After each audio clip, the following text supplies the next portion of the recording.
want to talk about just 100%. what we talked about earlier. We're talking about endpoint securities. We're only going to mainly talk about two of these for the sake of time, but we may just brush through them quick. But endpoints where the action's at. That's where most of the risk is.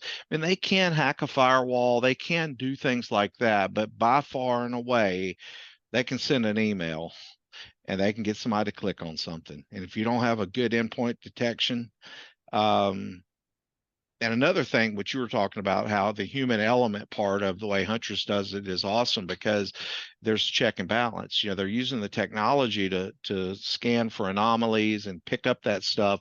Then a human looks at it, which will definitely limit your false positives for sure. And then it also, another thing that I think is really neat is that it can isolate that machine. It can disconnect that machine from the network so that they can no longer have access to it. They can't steal data off of it automatically 24 hours a day. And you talked about how over the weekend, read a report, all the breaches and all this bad stuff that's going on are happening basically on holidays or on weekends, after, after 5 on Friday and before 8 a.m. on Monday. That's just the game that's getting played. And this is 24/7, 365.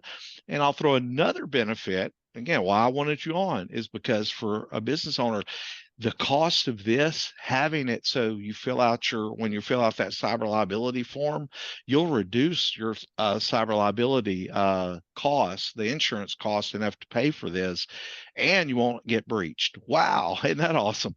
And It's a win in both places. Yeah, for sure.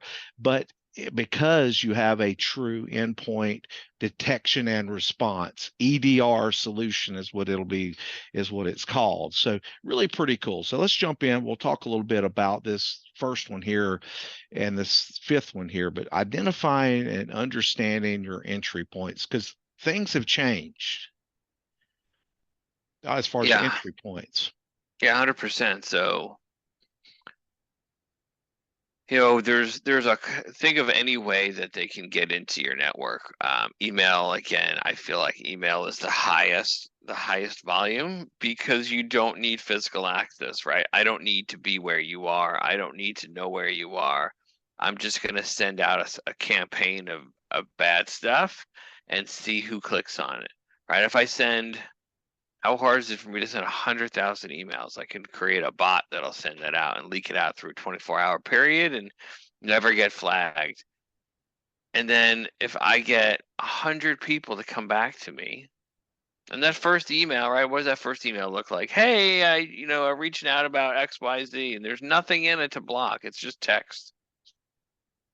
And then you Yep. start responding, and the next thing you know, you get a link and you get hit. Understanding your entry points and making sure that you have something in place and that you don't have a hole, right? Just like a house, right? Walking around, some people say, well, yeah, I lock my doors, but yeah, I leave the windows open at night. It's the summer. I love fresh air. Yeah, It's we don't leaving do a that. We hole. don't do that down here because it's too damn hot. But It's just too hot, right? But yeah, like, but yeah, I get it. hey, I Yeah, have some pets, right? My daughter has a couple cats, right? And we leave the screen and porch open for them throughout the day. Now, if I leave, my daughter's gonna be like, "But Dad, you gotta leave the door open for the cats." Yeah, I'm leaving it open for the cats, but I'm leaving it open for anyone else that might want to drive by and like walk in the back of my house and be like, "Oh, very nice, door's open. I don't need to do anything. I just walk yeah, right in and like make myself a meal and steal whatever I want." yeah. You know what? Another thing that just what you said that about leaving the door open. Those 29,000 files that I just talked about that were laying on that server. They were in a public share where everybody in the company had access to them. Again, knowing where your stuff is and with bring your own device and with having people work All from that. home, we have so many more points. But the good news is that again, I'm just I think very like systematically. The good news is on this is that most companies have gone to Microsoft 365 And if you employ that, you set that up right, you have a good endpoint detection and response solution, you can make it to where you can be secure, because I Mm-hmm. can geo filter out where people in Russia can't Yeah. even try to log into your account. And the tools are all there. But again, with all these IT guys using the same buzzword, they think everything's created equal, but really you got to know how to set that up, and you got to have that systematic approach in order to, that'll be our next thing, is talking about layering up your endpoint defenses. But identifying where's your data, who has access to it, all of that kind of stuff. What are your entry points? Even setting up your wireless correctly so that your public Wi-Fi is on a separate subnet than Mm-hmm. your business network. And I don't even give my employees with their phones access to the business network, because think about it, Mm-hmm. there ain't no telling what people are doing on their phones. There's two And things, right? There's, do you need to give access to the internal network for people's phones? yep. And the days of a guest network, do you really need a guest network? Yeah. Well, Right? sometimes cell coverage, if they have terrible cell Sure, coverage, but sure. yeah, data's free pretty much nowadays on everybody's package. Right. And right, I sat in a client's office waiting to meet with the POC. And somebody walks into the front desk and says, to the front desk and says, "Hey, do you have Wi-Fi?" And she's like, "Yeah, here you go. Here's the password." Now I knew the difference, and she gave out their internal Wi-Fi. Yeah. And Just some that's random just folks that just walked voodoo. in the door, right? And Yeah. Yeah. nobody That's was the wiser. I like what you talked about earlier, like your policies. Yeah, they call that Mm-hmm. governance nowadays. That's your documents. But security really is physical, it's documentation, and it's cyber, and you got to have all three working together. And you got to have your staff knowing what they can and can't do. And even Mm-hmm. when they do something, if you have an environment that's so like, oh my God, they're going to beat the heck out of you because you clicked on something. Hey, I'd rather them tell me right away so I can go Mm-hmm. investigate to make sure we're not in a bad spot.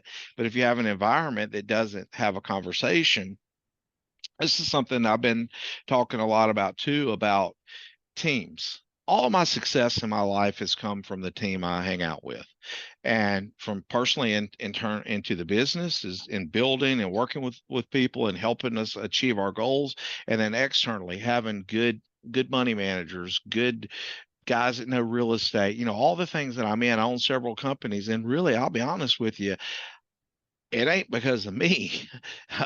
It's usually because the team I got on board, and trying to having that thought of, and then um, you know, so I got three thoughts going now. I mean, I'm in jeopardy right now, so I better clean some of this up. All right, one thought is walking around the house. You could have an armed guard by every window at your house, every door and every window, but that's really not cost effective. And a lot of times, as IT providers, we want to do a penetration test on somebody and spend 10 grand, and they don't even have a firewall. I see that happen all the time. And I'm like, It's a and the buzzword. Pen client, test's a buzzword. yes, it's these buzzwords that the people get hooked on. But anyway, so that was one of them I knocked off there that I think about a lot. And then, oh, and the team.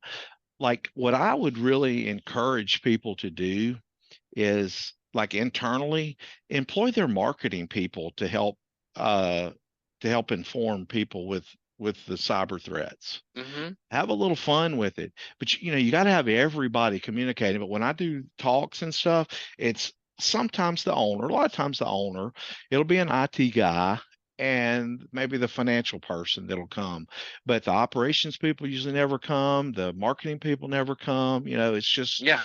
it's like segmented They and don't think, siloed. right? Mm-hmm. Yep.